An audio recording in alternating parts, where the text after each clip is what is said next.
Yeah, you! Subscribe! You know, I woke up this morning expecting to finally have a somewhat normal day, but something truly, truly unexpected happened. More unexpected than a goddamn worldwide pandemic or me gaining more than 2 subscribers, but Wizards is actually reprinting good cards.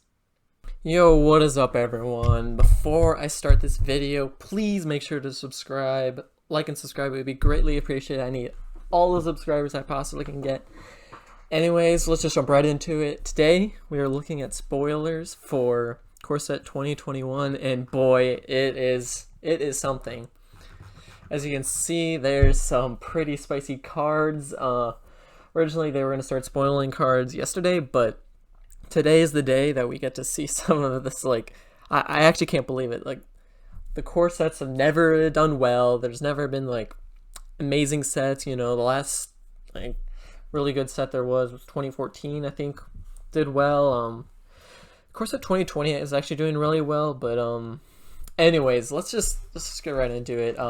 As you can see, Azusa right here at the top, Lost But Seeking, just staple card right there, $20+. I actually don't know how much it is. Let's see.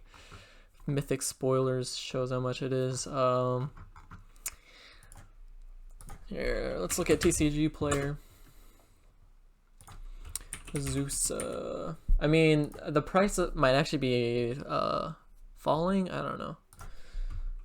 Did I not spell it right? Zeus. What? There we go. So yeah, $33. That's, you know, that's going down in price for sure. Grim Tutor reprint, like. Grim Tutor, isn't that like $200? I thought it was, or wait, no. Am I thinking of another card? No, $50. Oh, the original is $200, I see. Anyways, $50 card reprinted, and then of course, Ugin the Spirit Dragon reprinted, which was really expensive. I know that for sure. Weird, I don't know why TCG player is not working right now. Maybe because they reprinted it. But yeah, $50. Like, it's just crazy that I don't know why they're reprinting all these amazing cards, but I'm liking it, and I think lots of other people are liking it. You know, there are definitely gonna be some people that, you know, may have these cards invested in them that might be a little disappointed, but I am definitely for more reprints, more just, you know, cards are played in modern, older formats. It's just a good way to get new players into these older formats. Next thing that really caught my eye was, of course, another Teferi, you know, another broken Teferi. This one, I'm not too sure how good it's going to be, but just all you need to do is read this right here. You may activate loyalty abilities to Teferi Master of Time on any player's turn anytime you could cast an instant. So I'm assuming this works as you can do it once on your turn, once your opponent's turn. If that is true, then this definitely will be really good. But just that alone, being able to play loyalty ability and whatever is just that's gotta be like gotta be broken, right? Like I can't imagine that not being just insane, especially since, you know, there's so many planeswalkers, you know, like hundreds upon hundreds of planeswalkers in Magic, and not a single one has this ability, and now this one does. It's just we already learned that like static abilities like this, like you'd even compare it to companions, they're just make everything so much better for you if you're playing it. So we got that. We got a new Liliana Bassari Cat. I'm not familiar with the name, although I think it is part of the lore. But looks pretty good. Really cheap, which is nice. You can put a for +1. You put a counter on a creature, it gains indestructible until end of turn. This -2 is whenever one or more non-token creatures attack this turn, create that many 1/1 white soldiers, tapped and attacking.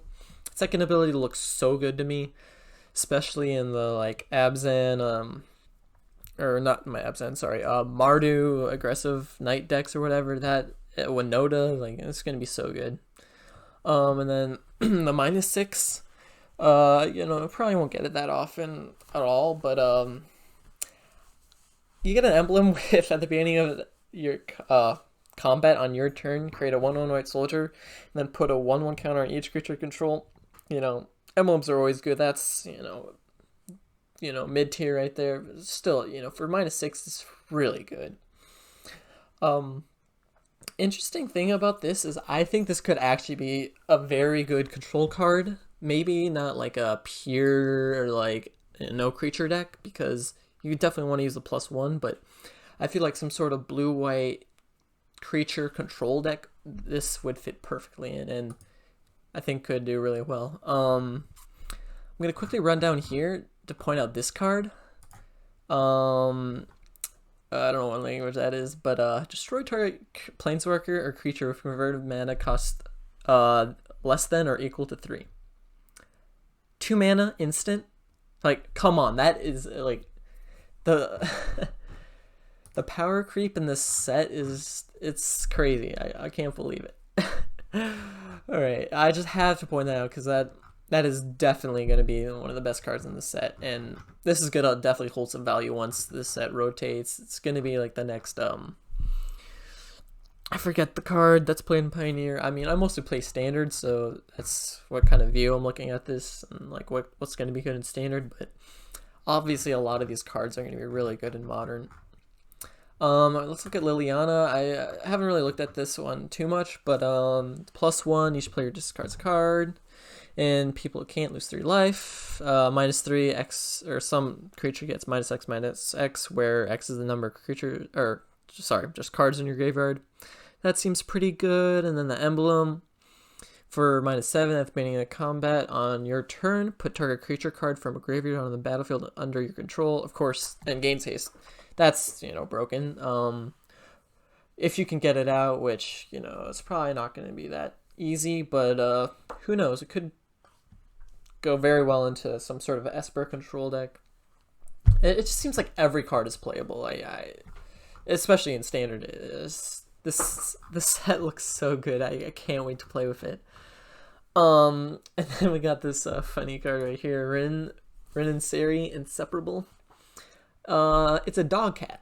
That is, I don't know if I was ever expecting that creature type, but with so many cards in Magic, like, and everything going on in the world, just the craziness and just unexpectedness is just like, I could gain 1 billion subscribers today and I wouldn't even like blink an eye. I'd be like, okay, yeah, that's normal.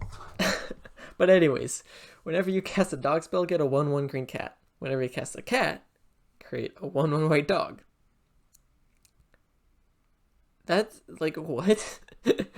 Dogs and cats galore. Like, I don't know how many. I know there's plenty of cats, but I can't think of any dogs that are creature types in Standard right now. There definitely are. There's probably some good ones too, but I can't think of any at the moment. But it seems like kind of like a meme, but I don't know. I feel like some sort of Naya creature deck could be good. I mean, I don't expect this to be playable, but it definitely has potential. It's still a 4-mana 4/4, so that's really good.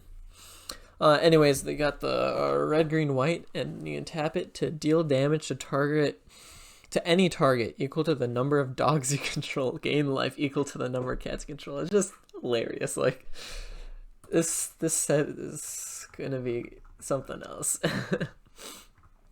So I looked at those. Lots of people seen this card, and I mean, I bet most people who are watching this video have already seen these cards, but I'm just like, kind of, giving my initial thoughts, and maybe you grab something from me that you haven't heard from anyone else. I don't know. But yeah, we got the Diplomat. I'm just gonna leave that alone. You can read it on your own. I've seen it everywhere. Teferi, Ageless Insight. This card I'm still confused about. I'll try to get clarification on it, but I honestly not too sure how it works. It says, if you would draw a card except the first one you draw in each of your draw steps, draw 2 cards instead. So I'm assuming this means if it's not on your draw step and you draw a card, you actually draw 2. So if you play a card after your draw step, or not on your draw step, that says draw a card, you're going to draw 2. What I'm not too sure about is if it's like draw 2 cards, if you draw 4 or 3. You probably figure out the wording on that. I haven't, figured that out. Not a big deal, but I mean, it actually is. Because if it does stack up like that, if you play like Chemist's Insight, draw 2, and you draw 4, this card is going to be just nasty. We got Vito, Thorn of the Dusk Rose, 3 mana, 1/3 vampire. Okay. Whenever you gain life, target opponent loses that much life. These are the cards I love because it can give some like niche tribe or tribal or whatever like the one card that can just carry it. So vampire decks, watch out for them because they could get really good with this card. I mean, I'm just speculating, but I think it can make it, playable. It won't be the top tier decks, but I think it will be a fun deck to try out. Then we got Gadrak, the Crown Scourge, 5/4 flying for 3 mana. Just, okay. Let's look at what else it has. Can't attack unless you control 4 more artifacts. That's pretty hard, definitely right now. But then, at the beginning or end step, create a treasure token for each non-token creature that died this turn. So, I don't know what kind of deck this would work well in. Maybe some sort of weird blue-red discard artifact deck. I don't know. They keep on making these like borderline, like, really good blue-red cards that have synergies with artifacts, but I've yet to see a competitive blue-red artifact deck in standard for a while, so maybe that will, push over the edge, but who knows. They got Primal Might. I don't know if this card's a reprint or not. It sounds familiar, but there's so many Primal cards in Magic, I can't keep track. Target creature you control gets +X until end of turn, then it fights up to one target creature you don't control. Really good in draft. I don't know if it'll be playable in standard, but I think there's another card that I don't have a good idea how playable it is, but could be really good. So you can take note of that. And then we got the Baneslayer Angel. This card looks fun. Flying, first strike, lifelink, protection from demons and from dragons. I'm not too sure what decks play demons and dragons right now, but flying, first strike, lifelink, 5/5. That's the nastiest combo of abilities you can have. So I expect to see that, and maybe like I was mentioning, some sort of blue-white control deck with more creature centered. So that could be really good. Then we have Teferi's Tutelage, whatever. I don't know. It says whenever it enters the battlefield, draw a card, then discard a card. And whenever you draw a card, target opponent mills 2. I haven't looked at this card. Most of these I have, but this one I'm reading for the first time. That doesn't seem too playable, but maybe mill would be good enough. Who knows? But then we got Grim Tutor, dude. A lot of you may know what the card does, but it's basically a 3-mana tutor. You lose 3 life, big deal. 3-mana tutor, insane sorcery speed. Like, I have no words, but ad is good, very good. Pioneer, it's gotta see play, right? I mean, I don't know how well tutors work in standard, Pioneer formats with more limited card selection, but probably gonna be really good. And then we got Double Vision, card that I'm gonna play with a lot, trust me. An enchantment, 5 mana, red enchantment. Whenever you cast your first instant or sorcery spell each turn, copy that spell, and of course you can choose new targets for it. Probably too slow of a card, but I can't wait to play some sort of janky deck and just have some crazy turns. Like, imagine that with blue-red enchantment from the Ravnica set, where you double your instant sorceries. Just some fun craziness that you could possibly have. Oh yeah, 1,000 Year Storm. That's the name of the card. I don't know how I forgot that. I got Kirian Dryad. Whenever you cast a spell that's white, blue, black, or red, put a 1/1 counter on Kirian Dryad. Thankfully, Fire's Invention is gone, because the 5-color Fire Inventions decks with this card would just be busted. But I do expect this to be a very good card. I don't know if it's gonna be, you know, like played in everything or played in like all green decks, but that, you know, play more than one color. But it definitely has potential. Who knows how good it will be? But you know, with the power level of every other card here, it's, you don't know what's going to be good or not. It's really hard to tell. Oh, here we got a dog finally. Another card that I have yet to look at, but Pack Leader. 2 mana other dogs you control get +1/+1. And whenever it attacks, prevent all combat damage that would be dealt this turn to dogs you control. That includes Pack Leader, so watch out for those dog decks, dude. They're gonna be scary. I don't think I'll ever be more scared of a dog. Like, I love dogs and everything, but boy, this is kind of scary. All right, and then we got Teferi's Prodigy. Yep. 2/3/3 mana, 1 in a blue. Draw a card, discard a card. Nothing special there. Peer into the Abyss. Now this looks like a unplayable card. At first look. So 7 mana black card, sorcery. Target player draws cards equal to half the number of cards in their library and loses half their life. Rounded up each time. Rounded up. Ooh, that's interesting. I don't know what to think about this card. It's, I guess it does. Wait a second. I guess you can just instantly kill someone, so wow, that's actually pretty good.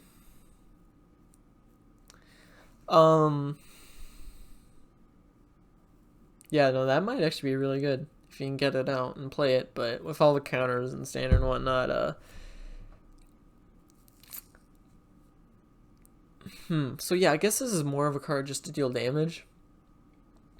But then again, I could see this being played in some sort of weird Sultai ramp deck, because it's just such an easy win condition. All you need is to somehow resolve it, which could be hard with control decks. But honestly, I haven't seen any cards that are really trying to push control. Obviously, this Teferi is going to be good and whatnot, but it has potential, I'll definitely say that. And we got some 5/5 Devil for 5 red. Excuse me. Whenever you sacrifice a permanent, deals 1 damage to any target. So a worse Mayhem Devil. Doesn't even have flying or anything, so it's just from the picture you expect it to have flying. But I guess those aren't wings. So yeah, it just seems like a worse Mayhem Devil, but maybe it'll be better. I'm not too sure. It seems a little too slow. But 5 mana for a 5/5 seems pretty good. But then again, like I keep on mentioning, the power level is just way too high. Not way too high, but like it's consistently high with every other card, so I don't really expect a card like this to be, you know, that good, but who knows.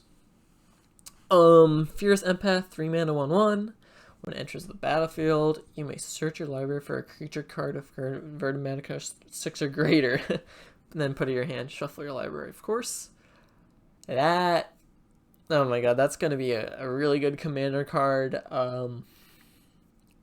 Yeah, there's going to be some crazy combos you can do with that. That's most likely going to see some play in standard.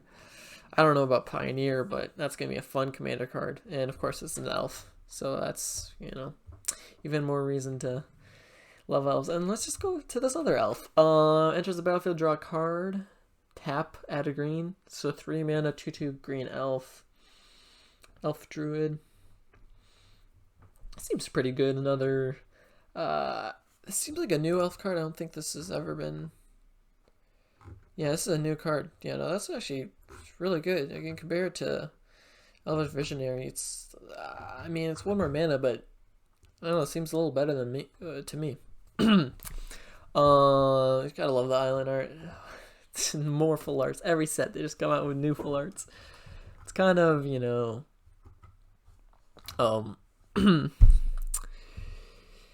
overwhelming, but I don't mind. People should have their fun with cool arts. We got Containmentpriest Flash 2/2 for 1 and a white. Human cleric. If a non-token creature would enter the battlefield and it wasn't cast, exile it instead. That is really good. Off the top of my head, I can't think exactly what it gets at, but you know, things that tutor things out straight into the battlefield, it's good against. Again, could be a good standard card, but definitely really good in Commander. And yeah, you just exile. It's really good. It is non-token, so you know, if it was token, then it could get a lot more things, but that's alright. Demonic Embrace is kind of hard to read, but 1, 2 black, enchantment aura. You enchant a creature, it gets +3, +1, has flying, and it's a demon. It's a demon plus its other types. Cool. And you may cast Demonic Embrace from your graveyard for paying 3 life and discarding a card in addition to paying 3 mana. That's a lot just to get this kind of enchantment, but I could see it being really good in an aggressive deck because flying, you know, evasion plus, you know, +3 attack, that could be really good. Red black aggro, might see playing that. Ruined Halo, this is definitely a reprint though. Enchantment, enters the battlefield, choose a card, and you have protection from that card. That's getting banned in Brawl. I can already tell that, but yeah, this is probably gonna see some plain standard mono white devotion. You know, that could carry it to new heights. Really good. So probably see a lot of play. It looks like white is getting a lot of good cards, so watch out. Watch out. Massacre Worm. I haven't really looked at this card, but 6 mana black worm. Enters the battlefield, creatures your opponent control get -2/-2 until end of turn. Pretty good. Whenever a creature an opponent controls dies, that player loses 2 life. That is really good. Except that this is a very expensive card, mana-wise. Might not see too much play, but it could be a nice finisher in some sort of aggressive deck. But I'm not too sure what I expect from this card. It's just too much mana to be that playable, I think. Alright, we got another vampire. That's cool. 1 white and a black. Flying, lifelink 1/4. At the beginning of your end step, if you gain 3 or more life this turn, each opponent loses 3 life. Pretty good. You know, not much to say there, except that vampire decks have potential. We'll see. Chromatic Orrery. You may spend mana as though it were mana of any color. It's really good. Add 5 colorless mana. Oh yes. 5 and tap. Draw a card for each color among permanent control. It's a few too much mana for me. I don't think this will be too playable in standard. Definitely not that playable in modern Pioneer, but I can definitely prove me wrong. I'm not an expert on you know how good expensive cards like this are, but you know, probably won't see much play in any other format besides Commander, so who knows? Who knows? It might not be the best card. I don't know. Then we got Spark Hunter Mastercard, which I think could be one of the best rares in the set. It might not go for much, but for a 3 mana 3/4 is already pretty good. I mean, to cast it, you need to discard a card, but has protection from Planeswalkers. 1 mana, deal 1 damage to target Planeswalker. Don't have to tap it. Do it as many times as you want. That's the key there. That is what I think this card will make it. Well, that made no sense at all. That's what I think makes this card have like really high potential. I might make another video going more in depth in what cards I think are going to do the best. Right now I'm just trying to review, you know, cards that just came out. I just had to go over the Ugin, Azusa, Grim Tutor. These reprints are are making me happy. I can't wait to play with the set. I'm certainly going to buy at least one box of the set. Who knows? Maybe I'll even consider buying gosh, why can't I think of the name? Oh my god, I sound like a dumbass. Doesn't matter. What matters is that this set is looking fire, and I can't wait to play with it. So, see you guys next time. Please like and subscribe.